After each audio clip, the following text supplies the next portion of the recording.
પ્રવાસન ઉદ્યોગને પુનર્જીવિત કરવા અને દેશના આર્થિક સુધારાઓને મજબૂત કરવા માટે એક મહત્વપૂર્ણ પગલું ભર્યું છે. શ્રીલંકાના વિદેશ પ્રધાન વિજેતા હેરાથે જણાવ્યું કે તેમનો દેશ 40થી વધુ દેશો માટે મફત પ્રવાસી વિઝા નીતિનો વિસ્તાર કરવાની યોજના બનાવી છે.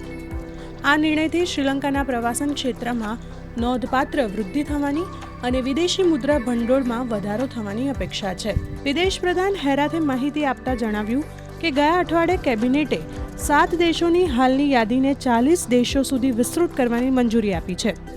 આ વિસ્તરણ શ્રીલંકાના વૈશ્વિક પ્રવાસીઓ માટે વધુ સુલભ બનાવશે અને દેશના સુંદર બીચ, સાંસ્કૃતિક વારસો અને સમૃદ્ધ વન્યજીવનનો અનુભવ કરવા માટે વધુ લોકોને આકર્ષશે. તાજેતરના વર્ષોમાં શ્રીલંકાને આર્થિક પડકારોનો સામનો કરવો પડ્યો છે. આવા સમયે પ્રવાસન ઉદ્યોગ દેશની અર્થવ્યવસ્થા માટે કરોડરજ્જુ સમાન સાબિત થયો છે. મફત વિઝા નીતિના વિસ્તરણથી પ્રવાસીઓની સંખ્યામાં વધારો થશે, જે હોટલ, રેસ્ટોરન્ટ, ટ્રાન્સપોર્ટ અને અન્ય સંબંધિત ઉદ્યોગને વેગ આપશે. આનાથી સ્થાનિક રોજગારીની તકોમાં પણ વધારો થશે અને દેશના અર્થતંત્રને સ્થિરતા અને વૃદ્ધિ પ્રદાન કરવામાં મદદ મળશે.